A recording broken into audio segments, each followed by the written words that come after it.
on the occasion of World Sleep Month. Sleep well, live better with Dr. P.N. Suresh Kumar.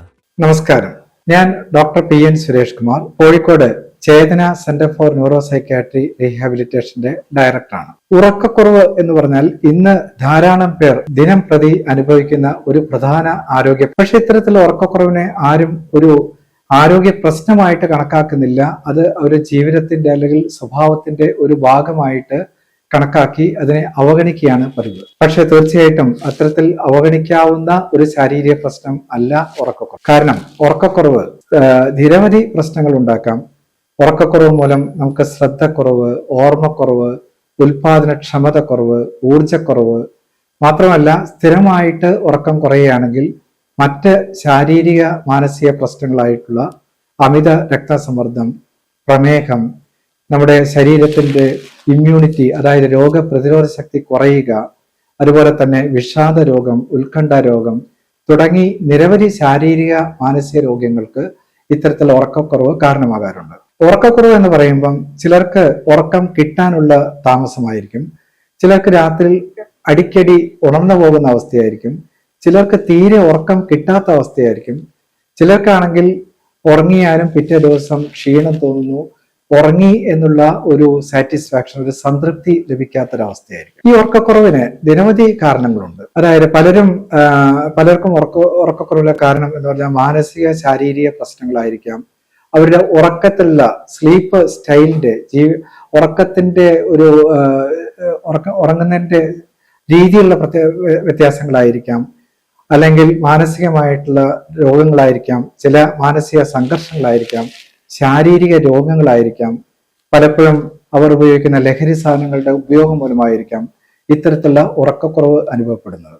അതുകൊണ്ട് തന്നെ ഉറക്കക്കുറവിനെ നമ്മൾ അവഗണിക്കാതെ അതിനെ ഒരു ശാരീരിക പ്രശ്നം, വലിയ ഒരു ശാരീരിക മാനസിക പ്രശ്നമായി കണ്ടുകൊണ്ട് അതിന് ശരിയായിട്ടുള്ള ചികിത്സ എടുക്കുകയാണെങ്കിൽ ഭാവിയിൽ അവർക്ക് സംഭവിക്കാവുന്ന മാനസിക ശാരീരിക പ്രശ്നങ്ങളെല്ലാം ഒരു പരിധി വരെ നമുക്ക് ഒഴിവാക്കാനായിട്ട് സാധിക്കും.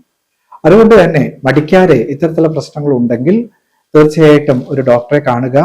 ഡോക്ടറെ കണ്ടിട്ട് അവർ നിങ്ങളുടെ ഉറക്കത്തിന്റെ രീതി, സ്ലീപ്പിംഗ് സ്റ്റൈൽ പരിശോധിക്കും. സംഘർഷങ്ങൾ എന്തെങ്കിലും ഉണ്ടോ എന്നും ശാരീരിക മാനസിക പ്രശ്നങ്ങൾ ഉണ്ടോ എന്നൊക്കെ നോക്കി അതിനുവേണ്ട അനുബന്ധമായിട്ടുള്ള പരിശോധനകളൊക്കെ നടത്തിയിട്ടാണ് ഇതിന്റെ ഉറക്ക പ്രശ്നത്തിന്റെ രോഗനിർണയം നമ്മൾ ചെയ്യുന്നത്. അങ്ങനെ ഇത്തരത്തിലുള്ള പ്രശ്നങ്ങൾ മനസ്സിലാക്കി കഴിഞ്ഞാൽ നമുക്ക് ആ രോഗിക്ക് വ്യക്തിഗതമായിട്ടുള്ള ചികിത്സയാണ് നമ്മൾ കൊടുക്കുന്നത്. അതായത് അയാളുടെ പ്രശ്നങ്ങൾക്കനുസരിച്ച്, അയാളുടെ ഉറക്കത്തിലുള്ള സ്ലീപ്പിംഗ് സ്റ്റൈലുള്ള പ്രശ്നങ്ങളാണെങ്കിൽ അതിനുള്ള ചികിത്സ. അതായത് കൃത്യമായിട്ട് ഒരേ സമയത്ത് തന്നെ